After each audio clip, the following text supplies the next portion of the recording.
নতুন শিক্ষানীতি কোনোবাই কৈছে খুব ভাল, কোনোবাই কৈছে খুব বেয়া। আমি ছাত্ৰসন্থাই খুব ভালো কোৱা নাই, খুব বেয়া কোৱা নাই, মানে খুব শব্দটো আমি ব্যৱহাৰ কৰা নাই।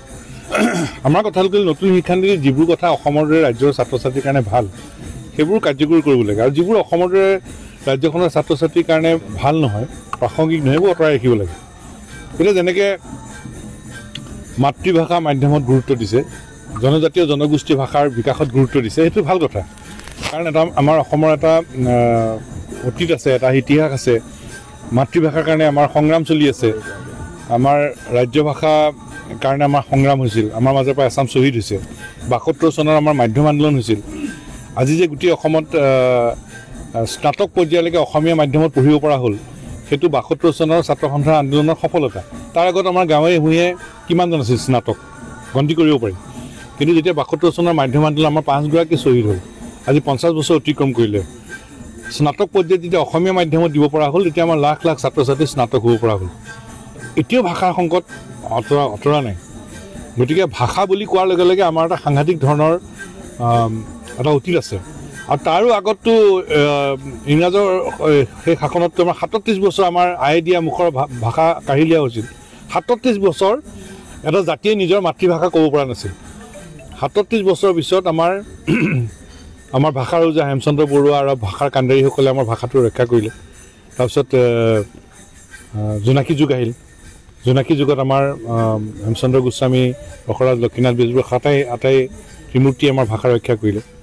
তাৰ পৰাই যদি টানি আনে আমাৰ ভাষা বুলি কোৱাৰ লগে লগে আমাৰ এটা সুকীয়া এটা অনুভূতি আছে, আমাৰ প্ৰতি অন্যায়ৰ ৰাজত্ব আছে।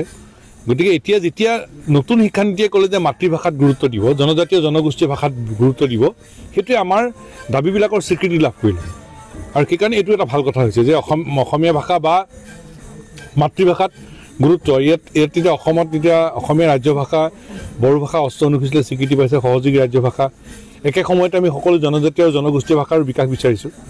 গতিকে মুঠৰ ওপৰত মাতৃভাষা আৰু জনজাতীয় জনগোষ্ঠীয় ভাষাত গুৰুত্ব দিয়াটো এটা ভাল হৈছে। ১ ২ মাল্টি ডিচিপ্লিনাৰী কোৰ্চৰ কথা কৈছে।